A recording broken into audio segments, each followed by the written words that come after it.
नमस्कार दोस्तों। हम चर्चा कर रहे थे मौलिक अधिकारों के संदर्भ में। मौलिक अधिकारों में हमने आर्टिकल 12 और 13 को कवर कर लिया था। 13 में एक टर्मिनोलॉजी हमने पढ़ी थी जिसका नाम था न्यायिक पुनरावलोकन। न्यायिक पुनरावलोकन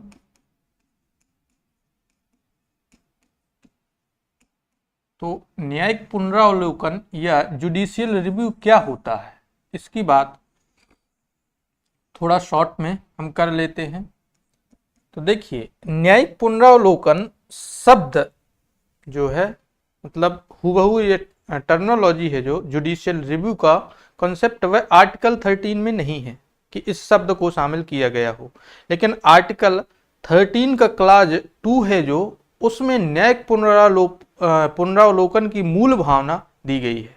मतलब हुबहू उसमें शक्तियां दी गई हैं, जिसमें उसने कहा गया है कि 26 जनवरी 1950 के बाद जितने भी कानून बनेंगे, जितने भी विधियां बनेंगी, ठीक है, जिसमें विधि शब्द की परिभाषा कही गई है, तो जो भी विधियां एग्जिस्ट करेंगी, अस्तित्व में आएंगी, वे उस सीमा तक लागू होंगी जिस सीमा तक वह मौलिक अधिकारों का उल्लंघन नहीं करती हैं। यदि मौलिक अधिकारों का उल्लंघन करती हैं तो कोर्ट उनको क्या कर सकता है, शून्य घोषित कर सकता है। ठीक है, तो ऐसी व्यवस्था ही न्यायिक पुनरावलोकन कहलाती है, जुडिशियल रिव्यू इसको कहा जाता है।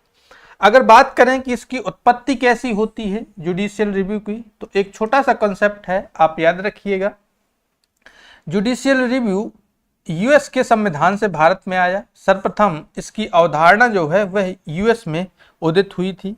कब उदित हुई थी? तो एक केस था यूएस में, मरबरी बनाम मेडिसनवाद। 1803 में जस्टिस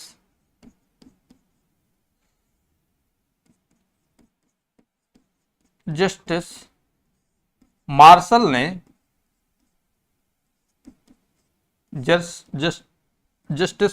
ने इसको इंट्रोड्यूस किया था, जुडिशियल रिव्यू को, अमेरिका में। ठीक है, तभी से वहां की न्यायपालिका में ये टर्मिनोलॉजी और ये कॉन्सेप्ट चलने लगा। यानी कि वहां की जो संसद है, वहां की जो कांग्रेस है, वह जो भी कानून बनाती है और उस राज्य के अंतर्गत जितने भी नियम कानून विधियां बनती हैं, उसका जुडिशियल रिव्यू होता है, न्यायिक पुनरावलोकन होता है। और न्यायिक पुनरावलोकन का आधार फंडामेंटल राइट्स को माना जाता है कि फंडामेंटल राइट्स का जो है उल्लंघन नहीं होना चाहिए। ठीक है, तो ये कंसेप्ट यूएस में बना। जब भारत का संविधान बना तब यहां पर हमें आर्टिकल, संविधान निर्माताओं ने आर्टिकल 13(2) दिया और इसमें कहा कि इसके अंतर्गत सुप्रीम कोर्ट और हाई कोर्ट आर्टिकल 32 और आर्टिकल 226 के अंतर्गत हाई कोर्ट को और आर्टिकल 32 के अंतर्गत सुप्रीम कोर्ट को यह शक्ति दी गई कि वह किसी भी प्रकार की विधि को क्या कर सकता है, शून्य घोषित कर सकता है यदि वह मौलिक अधिकारों का उल्लंघन करती है। ठीक है, तो ये कॉन्सेप्ट निकलकर हमारे सामने आता है। तो ये 3 आर्टिकल हैं, विशेष तौर पर आपको याद रखना है। जुडिशियल रिव्यू का जो मेन कॉन्सेप्ट है वो यहीं से निकलकर आता है, फिर इसके बाद इसका विस्तार आगे रहता है। तो ये आया कहां से जुडिशियल रिव्यू का कॉन्सेप्ट? तो अमेरिकी संविधान से आया। अमेरिका में कहां से आया? तो वहां एक न्यायिक व्यवस्था के अंतर्गत इसको इजाद किया गया था, इसको एडॉप्ट किया गया था। ठीक है, तो ये छोटा सा कॉन्सेप्ट था जो पिछले लेक्चर में छूट गया था, आज हमने इसको कवर कर लिया। अब बात करते हैं मौलिक अधिकारों के प्रकारों की, कि मौलिक अधिकार कितने प्रकार के होते हैं। तो जैसा कि आपको पता होगा कि मूल रूप से संविधान में 7 प्रकार के मौलिक अधिकार प्राप्त थे, लेकिन जो 7वां मौलिक अधिकार था, यानी संपत्ति का जो मौलिक अधिकार था, उसको क्या कर दिया गया है, अब मौलिक अधिकारों की श्रेणी से हटाकर विधिक अधिकार बना दिया गया है। ध्यान रखिएगा कि संपत्ति का मौलिक अधिकार का उन्मूलन नहीं किया गया है, समाप्त नहीं किया गया है, बल्कि उसको मौलिक अधिकारों की श्रेणी से हटाकर विधिक अधिकार बना दिया गया है। ठीक है, तो अब यह मौलिक अधिकार नहीं है संपत्ति का अधिकार। ठीक है, पहले यह मौलिक अधिकार था, अब यह विधिक अधिकार है, लेकिन संपत्ति का अधिकार अभी भी है देश के नागरिकों के पास।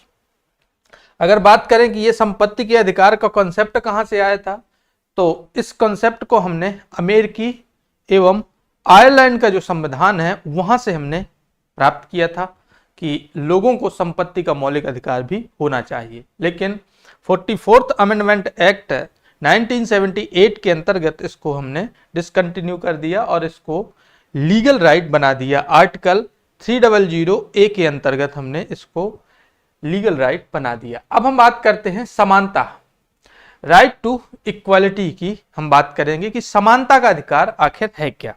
इसके अंतर्गत आपको पता होगा कि 5 महत्वपूर्ण आर्टिकल आते हैं और उनका विस्तार भी है। विस्तार कहें तो पार्लियामेंट ने कुछ अमेंडमेंट किए हैं और सुप्रीम कोर्ट ने कुछ जजमेंट पास किए हैं, तो दोनों को मिलाकर देखें तो इन आर्टिकल्स का विस्तार भी हुआ है। तो मूल संविधान के इतर जो इनका कॉन्सेप्ट वर्तमान में एग्जिस्ट कर रहा है उसके बारे में हम चर्चा करेंगे। ठीक है, तो पूरा कॉम्प्रहेंसिवली हम इसको समझने का प्रयास करेंगे। सर्वप्रथम बात करें कि जो संपत्ति का मौलिक अधिकार है इसका उद्देश्य क्या है, इसका उद्देश्य क्या है, क्यों इसको संविधान में रखा गया। उनके जहन में कोई ना कोई तो उद्देश्य आता ही होगा, संविधान निर्माताओं के जहन में। तो इसके 2 महत्वपूर्ण उद्देश्य माने जाते हैं। पहला इसका उद्देश्य है कि विधि के शासन की स्थापना करना, विधि के शासन की स्थापना करना, रूल ऑफ लॉ। इसका कॉन्सेप्ट यदि लाना है तो एक लोकतंत्र में रूल ऑफ लॉ का मतलब होता है कि कानून से बढ़कर कुछ नहीं है। उस देश में कानून से बढ़कर कुछ भी नहीं है। कोई भी व्यक्ति, किसी भी प्रकार का व्यक्ति का आवरा कानून से बढ़कर नहीं हो सकता। तो एक तो ये था कि हम किसी व्यक्ति के हाथों में संपूर्ण अथॉरिटी ना दें, क्योंकि हमारे यहाँ लोकतंत्र है और अंतिम जो संप्रभुता है वह जनता को प्राप्त है अकॉर्डिंग टू प्रेम्बल है जो हमारे संविधान का। तो अंतिम संप्रभुता जनता को प्राप्त है। तब ऐसी स्थिति में जनप्रतिनिधियों के माध्यम से जो बनाए गए कानून है, ठीक है, उन कानून को सुप्रीम माना जाए, तभी जाकर वास्तविक लोकतंत्र की स्थापना हो पाएगी। तो पहला उद्देश्य तो यह था। और दूसरा उद्देश्य था समान न्याय की स्थापना, समान न्याय की स्थापना।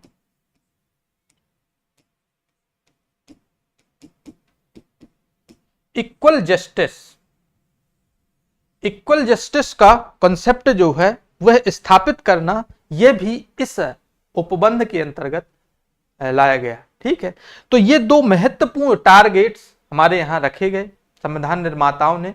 ठीक है, और इससे यह सुनिश्चित हुआ कि भारत में वास्तविक शक्ति, वास्तविक सत्ता किसके हाथ में है। अगर हम इसकी हायरार्की को समझने का प्रयास करें तो कॉन्सेप्चुअली इसको आप याद रखिएगा कि इसकी हायरार्की में सर्वप्रथम आता है भारत का नागरिक, भारत का नागरिक, यानी संपूर्ण प्रभुसत्ता नागरिक में निहित है। इसके बाद आता है भारत का संविधान, भारत का संविधान। ऐसा क्यों? आप कहेंगे सर संविधान तो सर्वोच्च है। संविधान को उसका लास्ट जो आर्टिकल है 395, उसके लास्ट क्लॉज में ये लिखा है कि संविधान को क्या किया जा सकता है, निरस्त भी किया जा सकता है। ठीक है, लेकिन यह निरस्त करने का जो आधार है वह जन भावनाएं होनी चाहिए, जनता की अपेक्षाएं होनी चाहिए। इसमें यह मूल भाव था कि यदि संविधान, अंबेडकर साहब ने भी कहा है संविधान सभा में कि यदि संविधान जनता की अपेक्षाओं को पूरा करने में विफल होता है तब ऐसे संविधान को क्या होना चाहिए, समाप्त हो जाना चाहिए। ठीक है, तो कभी भी अगर यह होता है कि जनता की अपेक्षाओं पर वह खरा नहीं उतर रहा है तब ऐसी स्थिति में संविधान जैसा कॉन्सेप्ट जो है वह समाप्त हो जाता है। किसी भी देश का है, कई देशों में यह उपबंध, यह जो घटनाएं हैं वह देखी भी गई हैं कि संविधान में आवश्यक संशोधन किए गए हैं और इसके बाद बातें आगे बढ़ी हैं। तो पहली संप्रभुता, सबसे बड़ी संप्रभुता है नागरिक के पास, फिर है संविधान के पास और इसके बाद है सरकार के पास। भारत सरकार। भारत सरकार, भारत सरकार के पास, भारत सरकार में कौन है? कार्यपालिका, विधायिका और न्यायपालिका।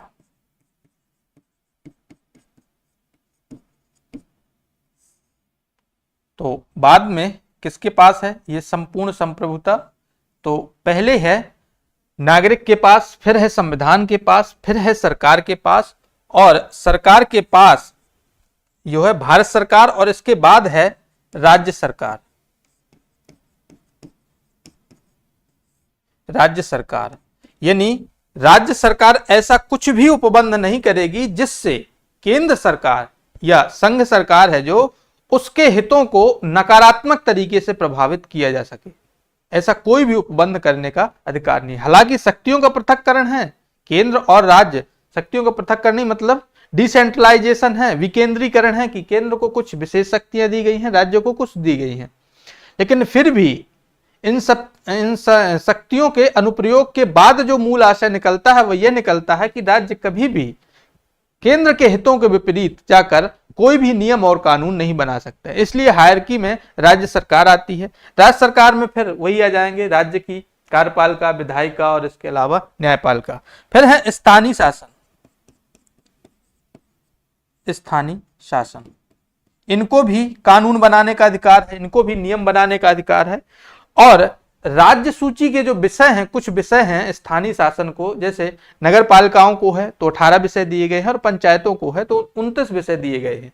ठीक है, तो स्थानीय जो निकाय हैं वो भी अपनी जो है अथॉरिटी रखते हैं, अधिकारिता रखते हैं। और इसके बाद आते हैं विभिन्न जो ब्यूरोक्रेट्स होते हैं, नौकरशाह जो होते हैं, प्रशासनिक अधिकारी जो होते हैं, उनको भी रेगुलेशन और लॉ बनाने के या ऑर्डर जारी करने की शक्ति होती है। तो हायरकी कुछ इस तरीके से चलती है। सत्ता की जो अथॉरिटी है भारत में, उसकी हायरकी कुछ इस तरीके से चलती है। ऐसा जो है आपको मान के चलना है, तभी जाकर चीजें क्लियर होंगी। लेकिन हमारे देश की विडंबना यह है कि इस चीज को जो पहले नंबर पर है उसको लोग भूल जाते हैं और लास्ट में हम पहुंच जाते हैं कि प्रशासन के बाद जनता है। ऐसा नहीं है, ठीक है। और यहां तक कि जो पॉलिसी मेकर होते हैं और जो विभिन्न पदों पर बैठे व्यक्ति भी होते हैं वो भी भूल जाते हैं। वो कहते हैं कोई संसद सुप्रीम है, कोई कहता है न्यायपालिका सुप्रीम है, कोई कहता है विधायिका सुप्रीम है, ठीक है, कोई कहता है कार्यपालिका सुप्रीम है और कोई कहता है संविधान। जाकर संविधान में अटक जाते हैं। जितने भी लोगों को आपने बोलते देखा होगा सब जाके संविधान में अटक जाते हैं, संविधान के ऊपर बढ़ते ही नहीं, क्योंकि अगर वो नागरिक को बता देंगे तब उनकी मान्यता शून्य हो जाएगी, उनको लोग मानेंगे ही नहीं। तो कभी भी इनका प्रचार नहीं होता होगा, आपने देखा होगा, ठीक है। लेकिन सच्चाई, संविधान का जो मूल भावना है वह भी यही कहती है और जो रियलिटी है लोकतंत्र की वह भी यही है। अब चूंकि भारत में प्रत्यक्ष लोकतंत्र तो है नहीं कि जनता हर मामले में जो है अपनी राय दे, तो जनप्रतिनिधियों के माध्यम से लोकतंत्र की अभिव्यक्ति होती है भारत में। और जनप्रतिनिधि जो हैं वह जैसे हैं उस हिसाब से तो ऐसा लगता है कि जो प्रत्यक्ष लोकतंत्र है वह हो भी नहीं सकता है भारत में, ठीक है। और लोकतंत्र की जो मूल भावना है वह भी नहीं हो सकती है, ठीक है। तो इसीलिए योगेंद्र यादव कहते हैं कि भारत में लोकतंत्र नहीं है बल्कि प्रतिस्पर्धा के रूप में जो एक अराजकता है या कुलीन तंत्र बैठा हुआ है वह प्रतिस्पर्धी कुलीन तंत्र है। एक कुलीन वर्ग हो गया बीजेपी और एक कुलीन वर्ग हो गया कांग्रेस। दोनों आपस में प्रतिस्पर्धा कर रहे हैं, जो जीत जाता है वही कुलीन वर्ग शासन करता है। लोकतंत्र जैसी चीज नहीं है। तो ऐसी टिप्पणी योगेंद्र यादव करते हैं, ठीक है। तो ये है हमारा समानता कंसेप्ट। अब इसके उपबंध देखते हैं कि इसमें कौन से उपबंध किए गए हैं। तो उसमें दो महत्वपूर्ण बातों का उल्लेख है। पहला है इक्वलिटी बिफोर लॉ, विधि के समक्ष समता, और दूसरा है इक्वल प्रोटेक्शन ऑफ लॉ, ठीक है। तो यहां पर व्यक्ति की बात की गई है, सभी व्यक्तियों को। इसका मतलब यह जो आर्टिकल है वह नागरिकों और गैर नागरिकों दोनों के ऊपर लागू होता है, ठीक है। क्योंकि यहां पर सभी व्यक्तियों की बात की गई है कि सभी व्यक्तियों को कानून के समक्ष समता का अधिकार है और कानून का समान संरक्षण प्राप्त होगा। अब हम बात करते हैं कि इसका जो मूल भाव है वह क्या है। कानून के समक्ष समता और विधियों का समान संरक्षण क्या होता है। तो पहली बात यदि हम देखें, कानून के समक्ष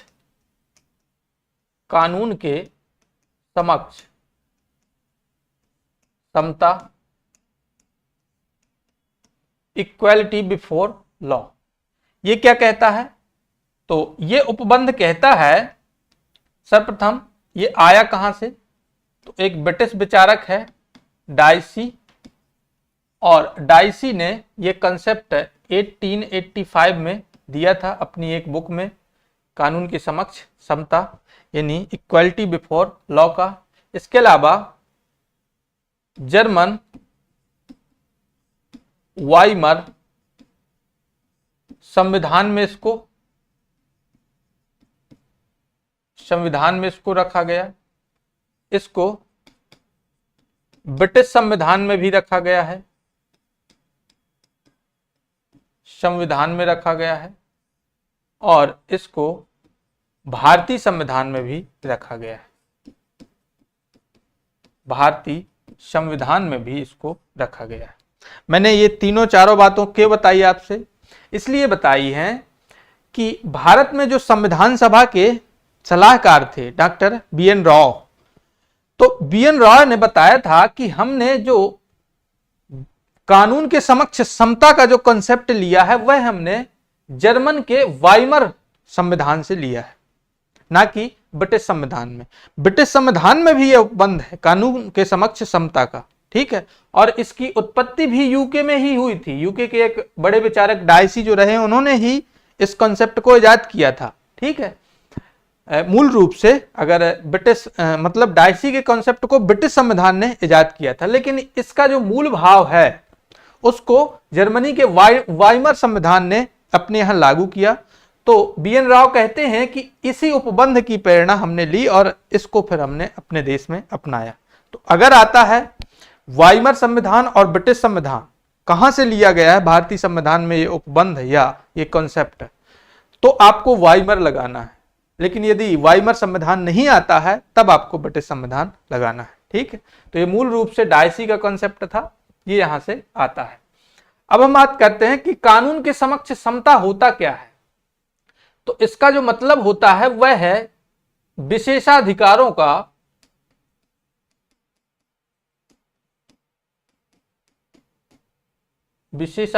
की अनुपस्थिति,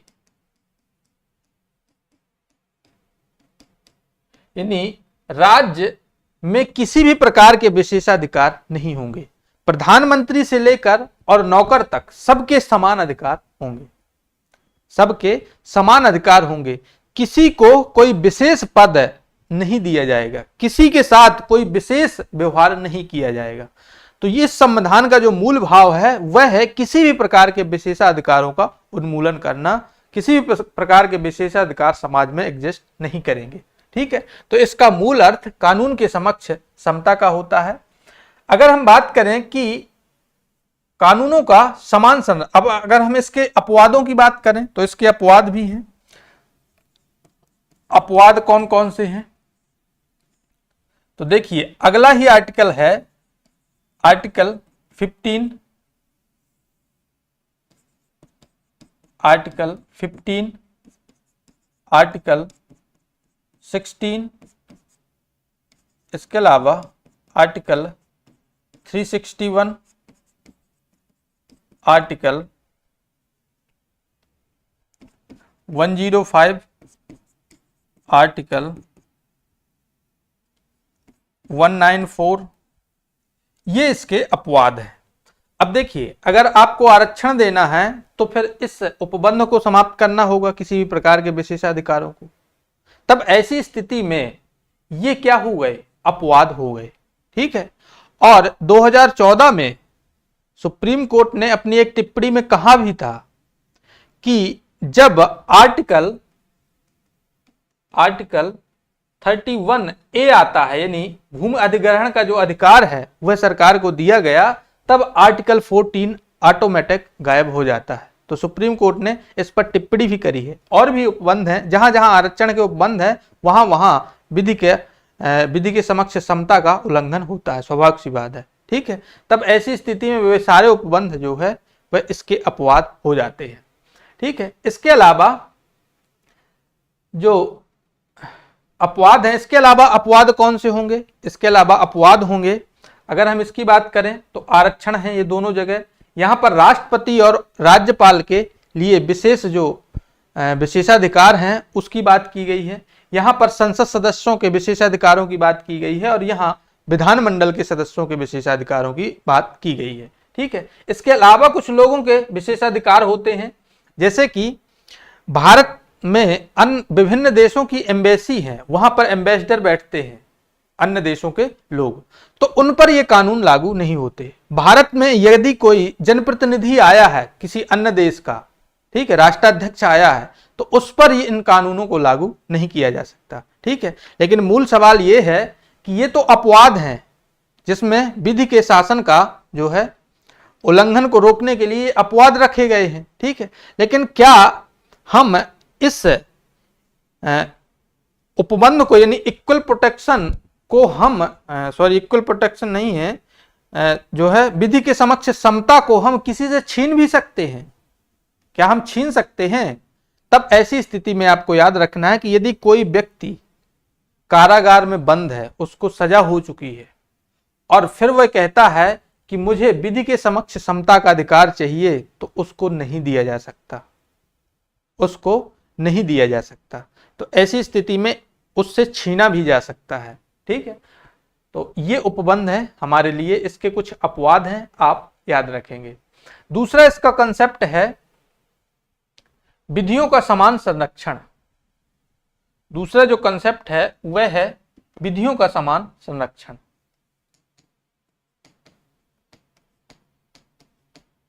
विधियों का समान संरक्षण,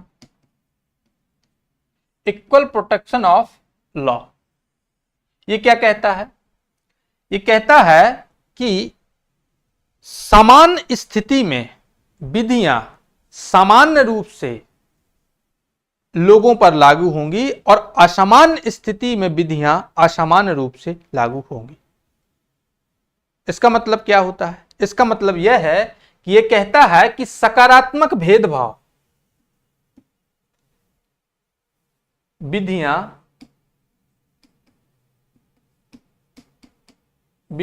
सकारात्मक भेदभाव कर सकेंगी। कहने का क्या मतलब है? कहने का मतलब है पॉजिटिव डिस्क्रिमिनेशन, विधियां सकारात्मक भेदभाव कर सकेंगी, पॉजिटिव डिस्क्रिमिनेशन। इसका क्या मतलब होता है? तो इसका मतलब होता है कि सड़क पर कारोबार करने वाले दो व्यक्ति, एक जो इरादतन कारोबारी है, बड़ा कारोबारी है, और एक रेहड़ी पटरी पर लगाने वाला अपना ठेला व्यक्ति है, तो दोनों व्यक्तियों पर नगर निगम टैक्स लगाएगा। लेकिन सवाल है यहां कि टैक्स का जो रेट होगा, टैक्स की जो दर होगी, क्या दोनों पर समान रूप से लागू होगी? तो नहीं, दोनों पर समान रूप से लागू नहीं होगी, क्योंकि यहां पर दोनों की स्थिति समान नहीं है। तो यह उपबंध कहता है कि यहां पर डिस्क्रिमिनेशन होगा, भेदभाव होगा, लेकिन किसको आधार बनाया जाएगा? कल्याण को और अधिकतम हितों को। इस डिस्क्रिमिनेशन में भेदभाव होगा, मतलब इस भेदभाव में कल्याण छिपा होगा। डिस्क्रिमिनेशन का मतलब होगा कि यहां कल्याण हो रहा है उस आधार पर, इसलिए इसको कहा जाता है कि यह उपबंध सकारात्मक है, और जबकि कानून के समक्ष समता का उपबंध जो है वह नकारात्मक उपबंध है। ठीक है, तो ये दो कंसेप्ट हमें याद रखने हैं इस आर्टिकल के अंतर्गत। अब हम बात करेंगे कि आर्टिकल 15, 16, 17 और 18, ये चार आर्टिकल हैं, जिसमें 15 और 16 में आरक्षण के लिए भर भर कर उपबंध किए गए हैं और सुप्रीम कोर्ट ने भर भर कर क्या किए हैं? जजमेंट दिए हैं। ठीक है, तो पहले आरक्षण का कॉन्सेप्ट थोड़ा समझ लेते हैं और इसके बाद फिर इनके प्रोविजन को पढ़ेंगे। तो आइए देखते हैं रिजर्वेशन या आरक्षण है क्या। आरक्षण, और आरक्षण को सामाजिक न्याय कहा जाता है। कानूनी भाषा में इसको सामाजिक न्याय कहा जाता है, रिजर्वेशन को सोशल जस्टिस कहा जाता है। ठीक है, अब सवाल उठता है कि क्या संविधान से ही आरक्षण की शुरुआत होती है? उसके पहले नहीं थी? तो उसके पहले भी थी। उसके पहले कहां थी? तो उसके पहले साहू जी महाराज जो छत्रपति थे मराठा साम्राज्य के, साहू जी महाराज, उन्होंने कोल्हापुर में आरक्षण को लागू किया था पहली बार। तो प्रथम बार जो आरक्षण है आधुनिक भारत में, वह हमें मराठा साम्राज्य में देखने को मिला। ठीक है, मराठा जो रूलिंग थी वहां पर देखने को मिला। इसके बाद दूसरा आरक्षण का जो प्रत्यक्ष उदाहरण है वह मैसूर राज्य में देखा गया। मैसूर राज्य में देखा गया 1895 में। यहां एक कमीशन बनाया गया था और इसका नाम था इस कमीशन का कि इस कमीशन में मिलर कमीशन इसका नाम था,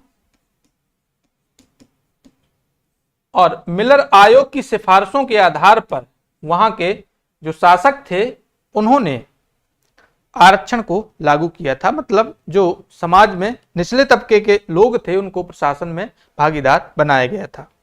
इसके बाद हुआ क्या कि साइमन कमीशन आया। साइमन कमीशन, और साइमन कमीशन ने एससी और एसटी यानी शेड्यूल कास्ट और शेड्यूल ट्राइब, ये दो शब्द इजाद किए थे, इसी ने नामकरण किया था, और इनको आरक्षण के लिए उपबंध भी कर दिया ब्रिटिश गवर्नमेंट ने 1929 में। तो साइमन कमीशन की सिफारिशों के आधार पर औपनिवेशिक भारत में आरक्षण लागू किया जाता है। ठीक है, इसके बाद फिर संविधान सभा आई और संविधान सभा ने भारत में भी निचले तबकों के लोगों के उत्थान के लिए, या हम कहें सामाजिक न्याय की स्थापना के लिए आरक्षण की व्यवस्था को अपनाया। लेकिन आरक्षण क्यों दिया जाए, आरक्षण के क्या आधार हैं, क्यों दे सकते हैं हम आरक्षण, तो इसके ऊपर विस्तार से बहस हुई संविधान में। तो उस बहस में भी और बाद में सुप्रीम कोर्ट ने भी इन आधारों को स्वीकार किया और अपने विभिन्न जजमेंट में इन्हीं आधारों को रिपीट किया गया। कौन कौन सा? पहला, पर्याप्त प्रतिनिधित्व ना होना।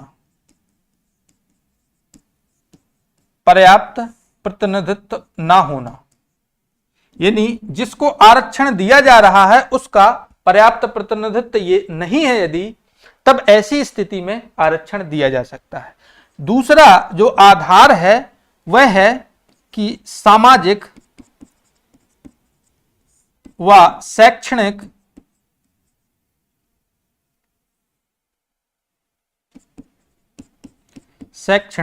पिछड़ापन।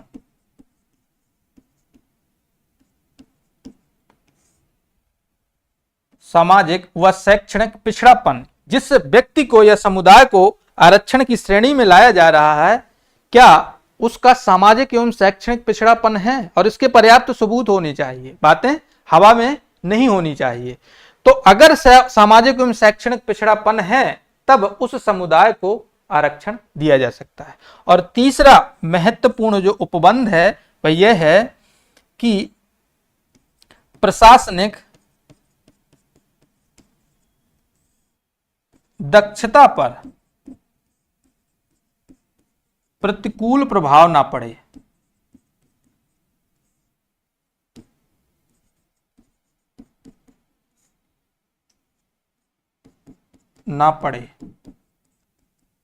बाद में ये तीनों स्टेटमेंट या तीनों विचार आरक्षण के मूल सिद्धांत बन गए। भारत में आरक्षण के मूल सिद्धांत बन गए।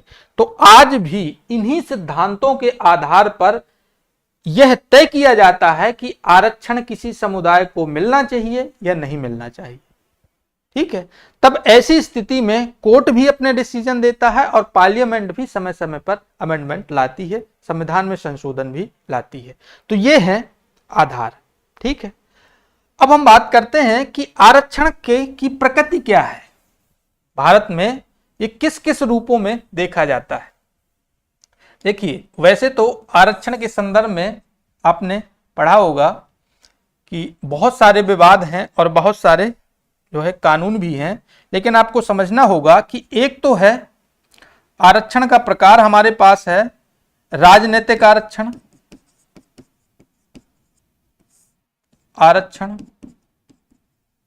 जिसमें आपके पास आर्टिकल 330, 331, 332 और 333, ये 4 आर्टिकल हैं जो विधानसभा और लोकसभा में आरक्षण की बात करते हैं SC ST समुदाय के लिए।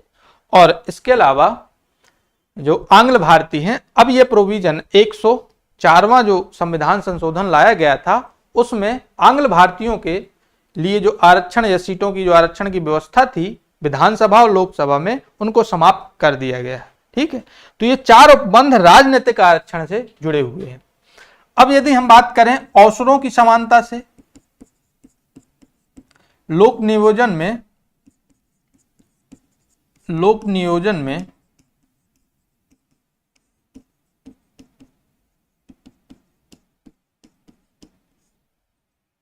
अवसरों की समानता,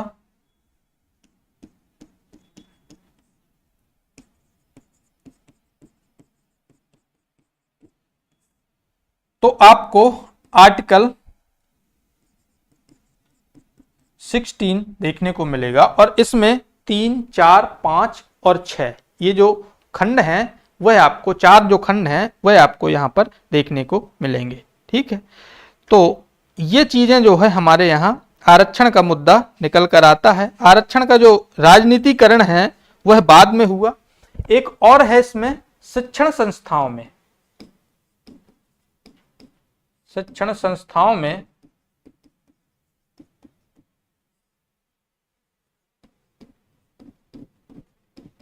समानता। ठीक, तो एक राजनीतिक आरक्षण हो गया, एक आर्थिक हो गया और एक देखा जाए तो सामाजिक है शिक्षण संस्थाओं में। तो आरक्षण के ये 3 भेद हमें स्पष्ट रूप से विभिन्न उपबंधों में दिखाई देते हैं। शिक्षण संस्थाओं की बात करें तो आर्टिकल 15 हो जाएगा और लोक नियोजन पर आर्टिकल 16 हो जाएगा।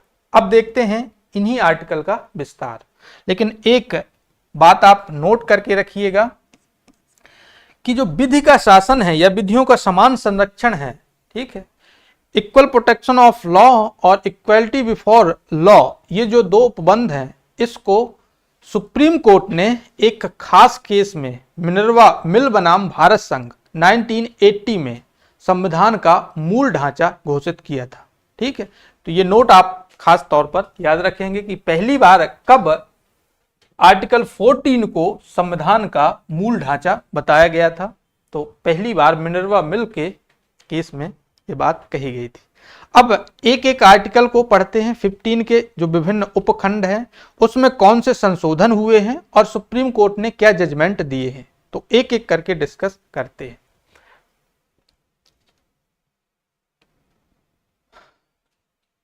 ये तो इंदिरा साहनी वाला मामला है, इसको बाद में पढ़ेंगे। पहला है कि भेदभाव का निषेध यहां पर किया गया है, किसी भी प्रकार का भेदभाव नहीं किया गया है। पहला खंड इसमें कहता है कि राज्य किसी नागरिक के साथ केवल, ध्यान रखिएगा, रिलीजन, रेस, कास्ट, सेक्स और प्लेस ऑफ बर्थ के आधार पर भेदभाव नहीं करेगा। ध्यान रखिएगा, कई बार यहीं से सवाल आपसे पूछ लिए जाते हैं। ये 5 आधार आपके पास रखे गए हैं, लेकिन इस आर्टिकल में कहीं भी ये नहीं लिखा है कि भाषा के आधार पर या अधिवास के आधार पर डिस्क्रिमिनेशन नहीं किया जाएगा, ऐसी बात इसमें नहीं की गई है। तो कहने का मतलब है कि यहां भाषा के आधार पर भेदभाव हो सकता है और अधिवास के आधार पर भेदभाव हो सकता है। मान लीजिए शिक्षक या प्रोफेसर भर्ती है, प्रोफेसर भर्ती में यदि भारत सरकार संसद कोई ऐसा कानून बना दे कि किसी खास राज्य में किसी भी प्रकार की किसी एक भाषा को ही मान्यता दी जाएगी, तब ऐसी स्थिति में किसी खास राज्य में एक भाषा को प्राथमिकता दी जा सकती है, यानी भाषा के आधार पर रिजर्वेशन दिया जा सकता है। लेकिन राज्य सरकारें नहीं बल्कि संसद को इसके लिए ऑथराइज्ड किया गया है। राज्य विधानमंडल में कानून बनाकर ऐसा नहीं करेगी। ठीक है, तो ऐसी स्थिति यहां पर है। उसी प्रकार से अधिवास के आधार पर तो कई राज्यों ने ये प्रतिबंध लगा रखे हैं कि हम अदर स्टेट के लोगों को अपने यहाँ इतने % कोटा देंगे। अलग अलग राज्यों ने अलग अलग प्रकार के, तो ये अधिवास के आधार पर है। ध्यान रखिएगा, अधिवास यानी आप जहां रह रहे हैं और जन्म स्थान अलग होता है, दोनों में अंतर होता है।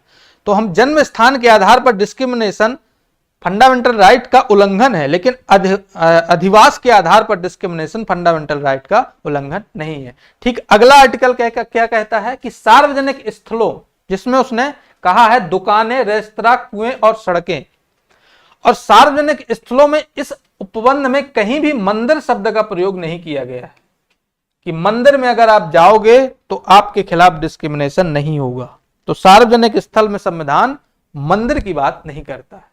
तो कहने का मतलब कि मंदिर में जितने भी भेदभाव हो रहे हैं वह कहीं ना कहीं इस मौलिक अधिकारों में जो थोड़ा सा कमी रह गई थी उसके कारण अभी भी हो रहे हैं बहुत सारे क्षेत्रों में देश के। ठीक है, तो यहां मंदिर शब्द का उपयोग नहीं है और यहां भाषा और अधिवास शब्द का उपयोग नहीं है। इसी का फायदा ज्यादातर राजनेता उठाते हैं। अगला आर्टिकल कहता है कि देखिए यहां पर भेदभाव का विरोध किया गया है और फिर अगली बात में कहा गया कि महिलाओं और बच्चों के लिए विशेष उपबंध किए जा सकते हैं।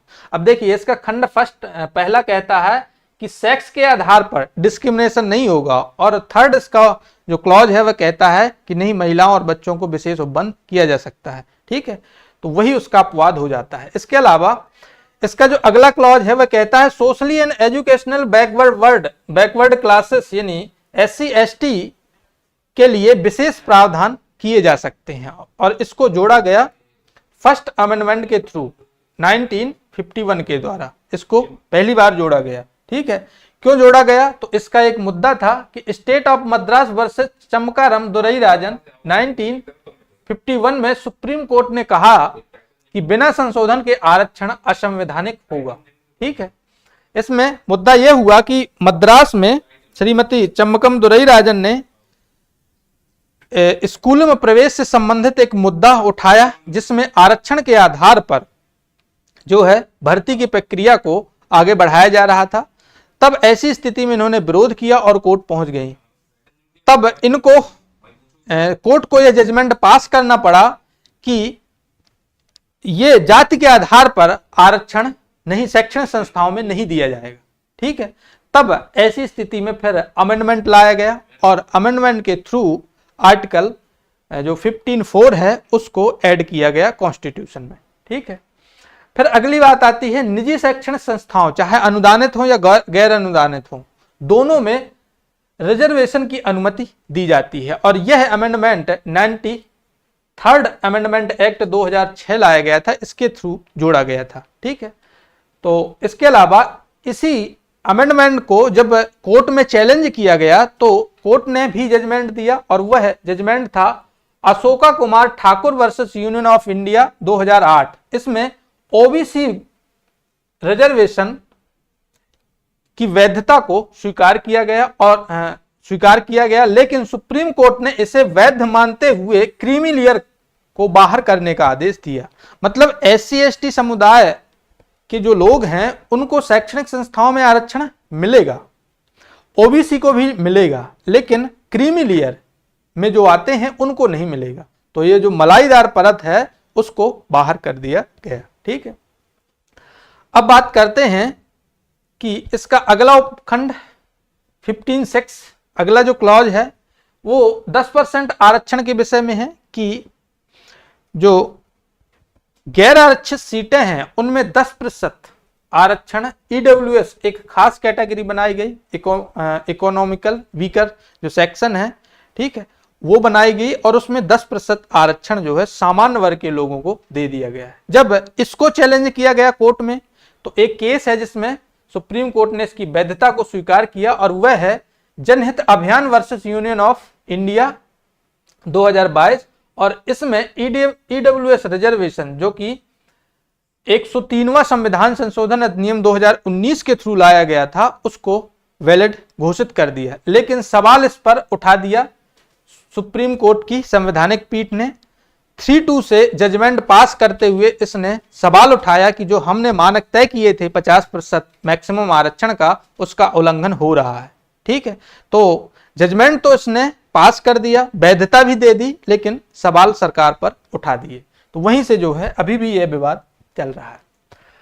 फिर अगला आर्टिकल कहता है कि equality of opportunity in public employment, लोक नियोजन के अवसर पर समता होगी। इसका पहला जो क्लॉज है वह कहता है सभी नागरिकों को सार्वजनिक रोजगार में समान अवसर दिए जाएंगे। ठीक है, फिर अगला ही क्लॉज इसको कहेगा कि religion, race, caste, sex, place of birth आदि के आधार पर रोजगार में भेदभाव निषिद्ध होगा, किसी भी प्रकार का भेदभाव नहीं किया जाएगा। ठीक है, यहां पर दो बातें आप याद रखना है कि ये जो उपबंध हैं, कुछ उपबंध इसमें ऐसे हैं जो राज्य के खिलाफ हैं, लेकिन कुछ उपबंध ऐसे हैं जो व्यक्ति के खिलाफ भी हैं। तो जब हम मौलिक अधिकारों की विशेषताएं पढ़ रहे थे तो ऐसे उपबंधों पर भी हमने चर्चा की थी। ठीक है, तो ये बात आप याद रखेंगे। अब इसका जो थर्ड क्लॉज है वह कहता है कि निवास ना कि जन्म स्थान के आधार पर सरकारी नियुक्तियों में प्रावधान करने की अनुमति देता है। निवास स्थान के आधार पर संसद आरक्षण हेतु कानून बना सकती है और विभिन्न राज्यों ने ऐसे कानून जो है अपने यहां भी लागू कर रखे हैं संसद की अनुमति से, जैसे आंध्र प्रदेश है, इसके अलावा हिमाचल प्रदेश है, अरुणाचल प्रदेश है, त्रिपुरा है, मिजोरम है और कर्नाटक है। तो ये राज्य हैं, ये अधिवास के आधार पर आरक्षण को अपने अपने राज्यों में स्वीकार करते हैं और संसद ने इनको ऐसी अनुमति भी दे रखी है। अब हम बात करते हैं इसके अगले क्लॉज की। देखिए, डीपी जोशी बनाम मध्य प्रदेश राज्य वार में स्पष्ट रूप से सुप्रीम कोर्ट ने कहा था 1955 में स्पष्ट रूप से कहा था कि अधिवास के आधार पर आरक्षण देने का मतलब ये नहीं है कि जन्म स्थान के आधार पर आरक्षण दिया जा रहा है।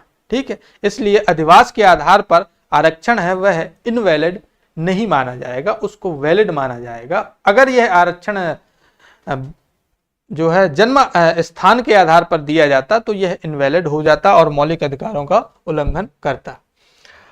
जो इसका फोर्थ क्लॉज है वह कहता है बैकवर्ड क्लास के लिए आरक्षण यदि वे सरकारी सेवाओं में पर्याप्त रूप से प्रतिनिधित्व नहीं करते हैं तब उनका प्रतिनिधित्व ना होने की दशा में यह बैकवर्ड क्लासेस जो होंगे उनको आरक्षण दिया जा सकता है, जिसमें SC ST और OBC समुदाय आते हैं। इसी का एक और क्लॉज सब क्लॉज जोड़ा गया जिसमें SC ST के लिए प्रमोशन में रिजर्वेशन की बात कही गई, अनुमति दी गई और यह जो उपबंध है वह 77th जो अमेंडमेंट एक्ट था 1995 में उसके थ्रू जोड़ा गया था। ठीक है, अब जब यह उपबंध जोड़ा गया तो क्यों जोड़ा गया, तो इंदिरा साहनी केस में प्रमोशन में रिजर्वेशन को इनवैलिड करार दिया था सुप्रीम कोर्ट ने। इंदिरा साहनी जो केस था 1992 का, उसमें प्रमोशन में आरक्षण को इनवैलिड करार दिया था। तब जाकर 77वां संविधान संशोधन अधिनियम 1995 सरकार लेकर आई और उसने इस जजमेंट को पलट दिया और प्रमोशन में आरक्षण को वैलिड मतलब पार्लियामेंट ने उसको जारी रख दिया। इसमें सुप्रीम कोर्ट के पास मामला गया कि आप प्रमोशन में आरक्षण दे रहे हो जबकि सुप्रीम कोर्ट का जजमेंट है इंदिरा साहनी में, तो क्या होगा। तो अगला केस जो आता है वह Ajit Singh versus state of Punjab 1999। इसमें कॉन्सिक्वेंशियल जो सीनियोरिटी का कॉन्सेप्ट है SC ST कर्मचारियों पर प्रभाव डालने के लिए उसको मान्य किया गया। ठीक है, तो इसमें यह कह दिया गया कि हाँ, जो परिणाम के आधार परिणामात्मक जो सीनियोरिटी है उसको माना जाएगा और उसको प्रमोशन में स्वीकार किया जाएगा। ठीक है, तो इसमें सुप्रीम कोर्ट ने फिर इस बात को स्वीकार कर लिया और निर्णय देते हुए इसने कहा कि रिजर्वेशन इन प्रमोशन में जो है परिणात्मक सीनियोरिटी नहीं दी जा सकती है जब तक कि संवैधानिक संशोधन ना हो। ठीक है, तब ऐसी स्थिति में 82वां अमेंडमेंट एक्ट लाया गया। कब? 2000 में, वर्ष 2000 में। और फिर इस जो जजमेंट है उसको भी पलट दिया गया। तो जब भी सुप्रीम कोर्ट प्रमोशन में आरक्षण की जो है वह बात करता है कि इसमें नहीं देना है, तब तब जो है जजमेंट पलटे गए हैं पार्लियामेंट द्वारा। पहला जजमेंट पलटा गया है किसके माध्यम से? जब इंदिरा साहनी में उसने मना किया तो 77th अमेंडमेंट एक्ट लाया गया। कब? 1995 में। और फिर जब दोबारा Indrajit Singh versus state of Punjab में सुप्रीम कोर्ट ने फिर से जब प्रतिबंध लगाया, तब ऐसी स्थिति में 82 जो है वह अमेंडमेंट लाया गया और इसमें भी फिर से पलट दिया गया सुप्रीम कोर्ट के जजमेंट को। तो जबरदस्ती यहां पर आरक्षण की व्यवस्था की गई। अब M Nagarajan versus union of India 2006, इसमें क्या कहता है? तो इसमें कहता है प्रमोशन में रिजर्वेशन अनुच्छेद 16(4)(a) की वैधता कैसी रहेगी? तो सुप्रीम कोर्ट ने इसे वैध माना। अब देखिए, 2 बार सुप्रीम कोर्ट के जजमेंट आए, 2 बार अमेंडमेंट हुए, फिर एम नागराजन केस है 2006 का, उसमें सुप्रीम कोर्ट ने फाइनली प्रमोशन में रिजर्वेशन को स्वीकार किया, उसमें वैलिड करार दे दिया। और ऐसी स्थिति में उसने कुछ कंडीशन लगा दिए और वो कंडीशन मैंने आपसे बताए थे कि पिछड़ापन अपर्याप्त प्रतिनिधित्व सिद्ध कर दिया हो। अगर पिछड़ेपन में प्रतिनिधित्व जो है वह सिद्ध कर दिया गया हो कि पर्याप्त नहीं है और प्रशासनिक दक्षता पर भी प्रतिकूल प्रभाव न पड़ता हो और सामाजिक एवं शैक्षणिक रूप से वह जो है अति पिछड़ा हो, तब ही ऐसी स्थिति में प्रमोशन में रिजर्वेशन को दिया जा सकता है। ठीक है, फिर इसका दूसरा सब क्लास आता है 4B। इसमें बैकलॉग भर्तियों की बात की जाती है। इसको भी 81वां जो संविधान संशोधन अधिनियम था 2000, उसके थ्रू जोड़ा गया कि जो आरक्षित वर्ग के लोग हैं उनके लिए जो भर्ती नहीं भर पाई है उनको अगले वर्ष बैकलॉग के रूप में निकाला जाए और फिर भरा जाए, ये नहीं कि वो समाप्त किया जाए। ठीक है, इसमें एक उपबंध और किया गया था 81वें अमेंडमेंट के थ्रू। इसमें एक और उपबंध किया गया था और कहा गया था कि जो आरक्षित वर्ग है उसके लिए न्यूनतम जो पासिंग मार्क है उसको कम किया जा सकता है। यूआर की तुलना में रिजर्वेशन कैटेगरी वाले बच्चों को जो पासिंग मार्क है उसको कम किया जा सकता है। तो पीएससी में भी ऐसा है। तो वो अमेंडमेंट है 81th जो अमेंडमेंट एक्ट है 2000 का, वर्ष 2000 का, उसके थ्रू लाया गया था। अगला क्लॉज है कि किसी भी जो इसका 5th क्लॉज है वह किसी भी पद पर आसीन व्यक्ति को किसी विशेष धर्म या विशेष संप्रदाय से संबंधित, ठीक है, व्यक्ति की नियुक्ति के लिए धार्मिक रूप से योग्य होने की अनुमति देता है। अब देखना, यहां पर धर्म के आधार पर डिस्क्रिमिनेशन दोनों आर्टिकल में प्रतिबंधित है। ठीक है, लेकिन यह कहता है जो इसका 5th क्लॉज है वह कहता है कि यदि रिक्वायरमेंट है कि किसी धार्मिक विशेषज्ञ की वहां आवश्यकता है तो उसको इस आधार पर चैलेंज नहीं किया जा सकता कि धार्मिक डिस्क्रिमिनेशन जो है वह प्रतिबंधित है मौलिक अधिकारों में। रिक्वायरमेंट है तब ऐसी स्थिति में उसको वहां पर रखा जा सकता है। ठीक है, तो कुछ सीमा तक इसको भी यहां पर स्वीकार किया जाता है। फिर इसका लास्ट जो क्लॉज है वह कहता है ईडब्ल्यूएस के बारे में, जैसा कि हमने पहले भी पढ़ा हुआ है। तो यहां अवसरों की समानता में भी इसको जोड़ा गया और आर्टिकल 15 में शैक्षणिक संस्थाओं और बाकी जगह भी इसको जोड़ा गया। इसमें भी रिवीजन हुआ, वही सेम स्थिति है कि जो है जनहित अभियान वर्सेस यूनियन ऑफ इंडिया 2022 में इसको वैलिड करार दिया सुप्रीम कोर्ट ने, लेकिन सवाल उठाया कि 50% कोटे का जो अस्तित्व है वह अब बढ़ गया है। अब हम बात करते हैं इसके 17th आर्टिकल का, जिसमें अप्रस्तुतता का उन्मूलन किया गया है। तो इसमें दो बातें समझनी होंगी कि अप्रस्तुतता का उन्मूलन गैर जमानती अपराध है।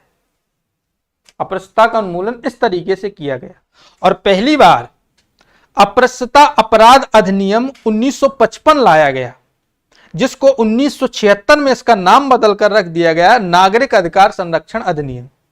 तो इसके थ्रू भारत में अस्पृश्यता को समाप्त किया गया। तो किसी भी प्रकार की छुआछूत को स्वीकार नहीं किया जाएगा। ध्यान रखिए, अस्पृश्यता की परिभाषा संविधान में नहीं है और ना ही नागरिक अधिकार संरक्षण अधिनियम में है कि अस्पृश्यता किसको कहा जाएगा। ठीक है, तो अनटचेबिलिटी को परिभाषित नहीं किया गया, ना तो नागरिक अधिकार संरक्षण अधिनियम में और ना ही संविधान में, लेकिन इसके उन्मूलन की बात कही गई है। ठीक है, राज्य एवं व्यक्ति दोनों के विरुद्ध है। तो ये ऐसा आर्टिकल है जिसमें राज्य के विरुद्ध है, मतलब राज्य तो अनटचेबिलिटी को प्रमोट करेगा ही नहीं और उसको किसी भी प्रकार से अस्तित्व में नहीं रहने देगा, लेकिन व्यक्ति भी यदि अनटचेबिलिटी से का व्यवहार करता है, बिहेवियर करता है, तब ऐसी स्थिति में उसके खिलाफ भी केस किया जा सकता है। तो ये आर्टिकल है जो व्यक्ति के खिलाफ भी है और राज्य के खिलाफ है। ठीक है,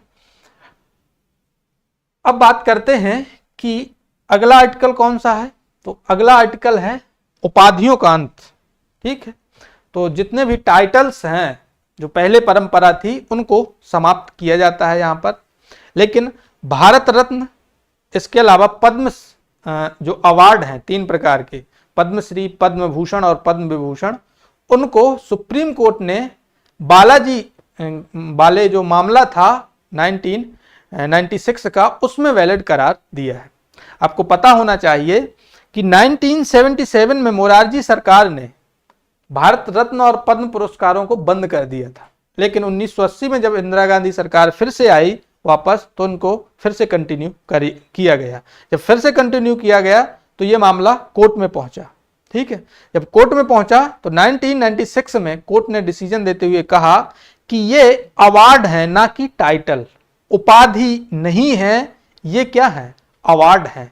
ठीक है, सम्मान जिसको कहा जाता है। तो इस आधार पर सुप्रीम कोर्ट ने इसको वैलिड करार दिया और कहा कि भारत रत्न और पद्म पुरस्कार जो है वह नागरिकों को राज्य द्वारा दिए जा सकते हैं, लेकिन यहां पर यह भी कहा गया कि राज्य इनको टाइटल के रूप में स्वीकार नहीं करता है, बल्कि अवार्ड के रूप में स्वीकार करता है और नाम के पहले अवार्ड के रूप में लगा सकता है, लेकिन टाइटल के रूप में नहीं लगा सकता है। तो 2 चीजें यहां पर आप याद रखेंगे।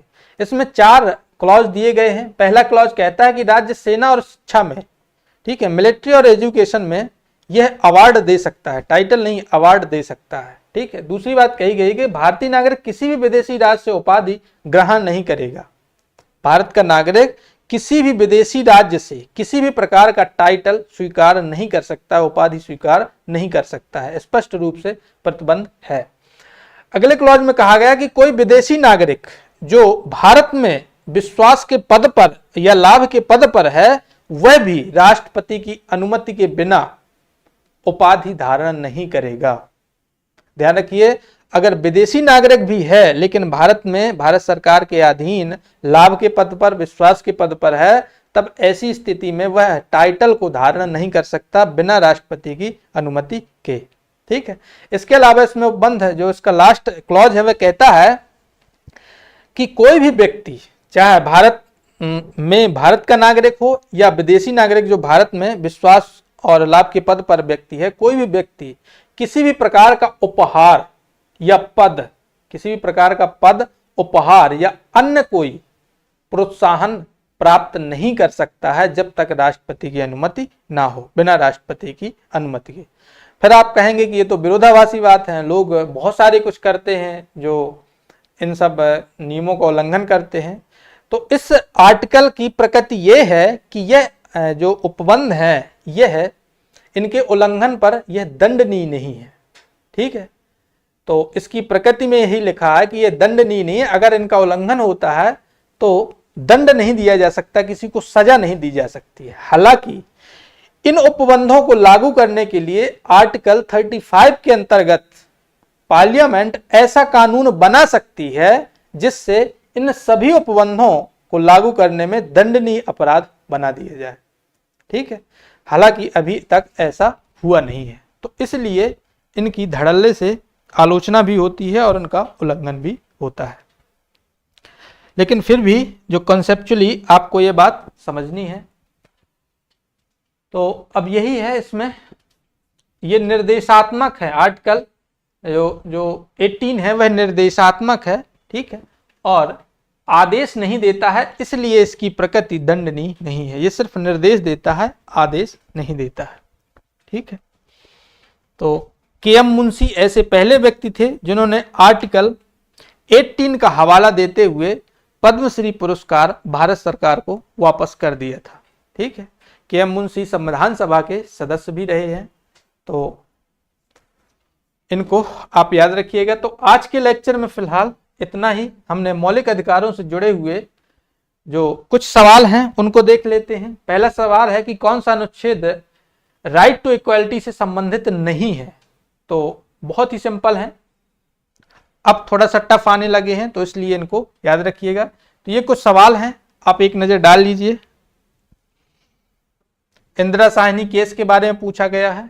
इसके अलावा अनटचेबिलिटी के उन्मूलन का उपबंध पूछा गया है, और 82 जो अमेंडमेंट एक्ट है 2000 का उसके बारे में पूछा गया है, और राइट टू इक्वालिटी के तहत निम्नलिखित से कौन सा सिद्धांत शामिल नहीं है। तो इसमें ये सिद्धांत पूछे गए हैं। तो ये कुछ सवाल थे प्रीवियस ईयर जो यूजीसी नेट में आए हैं।